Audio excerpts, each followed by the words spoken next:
We're in the garage, also known as the lab.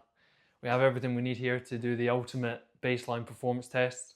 Wahoo kicker, it's accurate to about 1%. Quark power meter to check that with, that's about 1.5% accurate. Dehumidifier and air purifier, 2 fans, lactate plus lactate meter, plenty of lactate strips, plenty of lancets, and some alcohol wipes to keep everything hygienic. I'm going to be recording it on the Garmin and documenting everything in the Google Docs, and once we've done the full test, I'll put that in the Google Docs, chart it, and we can get hopefully 2 lactate turning points. So I've done this test probably 100 times in this garage now. It's always essential. If you've been ill, if you're starting a new training block, if you're planning on going on training camp, then get this test in.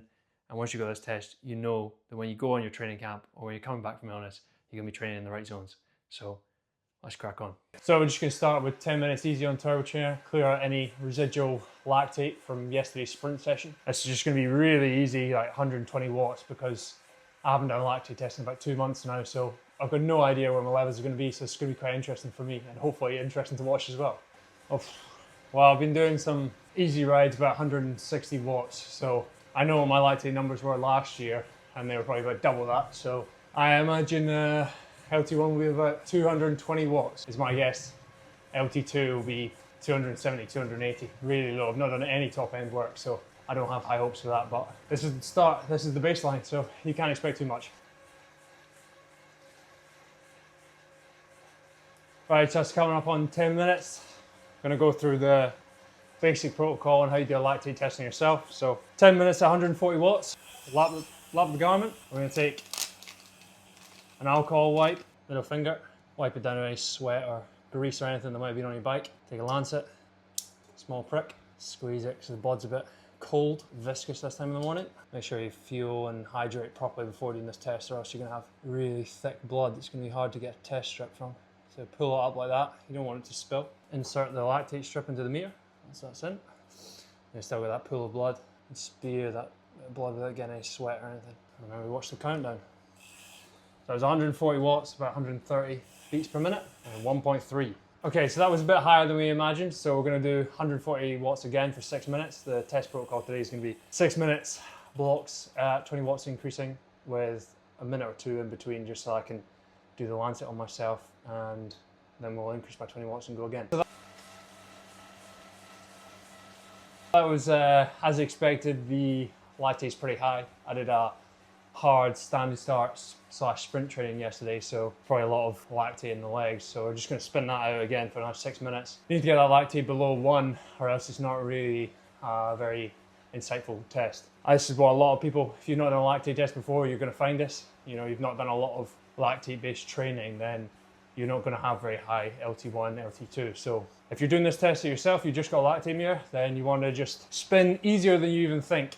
You know, it's always like, there's no tension in the legs at 140 watts, but you still need to go easier just until that lactate goes below 1, and then you can start doing 20 watt increments from that level. So another 6 minutes at 140 watts, and hopefully I'll be below 1 millimole. Another 6 minutes at 150 watts. We'll see if the lactate's come down from the very first. Okay, so this is now below 1 millimole. We can continue with the test. I've got the lap power at 132 watts, which is very low for me, but if that's what it's at, that's what we're putting in the sheet, because we need to get a graph of the turning points. 150 watts, 1 millimole, so not a sharp increase in lactate, so this is good. We're on to a productive test. It's nothing impressive here, but it's good. Quality training data, so we'll keep going. Looks like there's still some residual fitness in the system. The lactate started to go down, the harder I push. So we're gonna keep with the 20 watt increments, and it'll all come out when we graph it at the end on Google Sheets. So we'll see what it is at the end. Okay, 190 watts, now 6 minutes. So lapping the Garmin, and we'll see where we're at now. 1 millimole, slight jump. So we'll see how this pans out. Now we go to 220 watts. We'll see if that's a sharp rise or if that's just a small increase. Okay, 220 watts, 6 minutes. Let's see what it is. 0.9 millimole, so we're now back below 1 millimole. Obviously, there's still some fuel in the tank, and the diesel engine takes a little bit to get running, so it's going to take longer than I thought, but in some ways, good. I'm further than I thought it was. In some ways, this video is going to be a little bit longer than I thought it was going to be, so we're running tight on time. 6 minutes done, that's 240 watts. We're gonna take another lactate strip. My cameraman has left me. He's got more important things to be doing than a lactate test at 8 o'clock in the morning. So we're left with just the gimbal. 1.1, small increase. We're gonna go again. This is turning out to be a long lactate test. Coming up on 6 minutes to 260 watts. Starting to feel the bite now. Heart rate's increasing. See where it's at.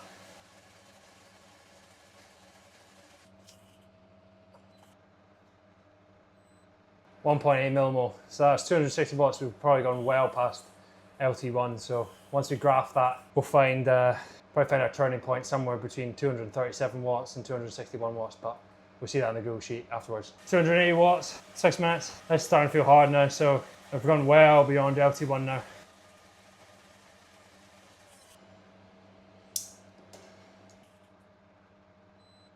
.8 watts, 2.7 millimoles. So we're seeing a jump. Quite a significant jump now. It's probably only one more to go.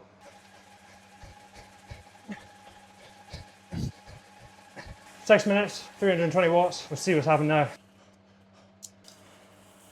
So I've not done any top end, so I imagine this lactate test is going to be pretty high.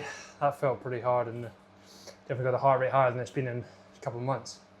I'm still on antibiotics, so there might be a certain degree of heart rate suppression, but we'll see. Yeah. 5.9, well over LT2, so that's the end of the test. I'd say as soon as you go over 4 millimole, that's you done, you can call it. Unless you want to do a VLA max test, which is usually an all-out sprint, but I'm not going to do that today, so that's me done, and I'll speak about it later. Okay, so we've finished up the lactate test, had a shower, come upstairs, and I've got the iPad now, so I'm going to put the results up on the screen, and I'm going to go through some of the Training Peaks data that led up to this test. I'll also share the Whoop data to show the kind of recovery and potentially HRV that I had today before the test. Okay, so we're on the iPad now.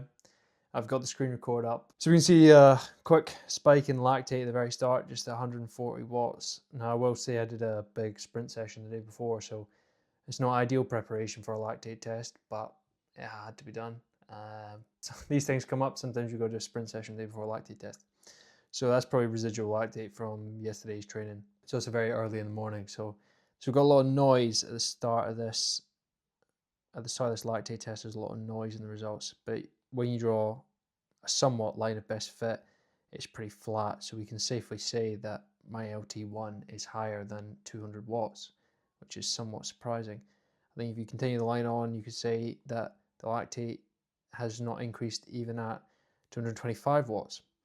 However, you do start to get a slight increase in lactate somewhere around 240 watts. There's somewhat a line, and I put that at 240 watts that you see a small increase. So I'm going to say my LT1 is about 240 watts at the moment.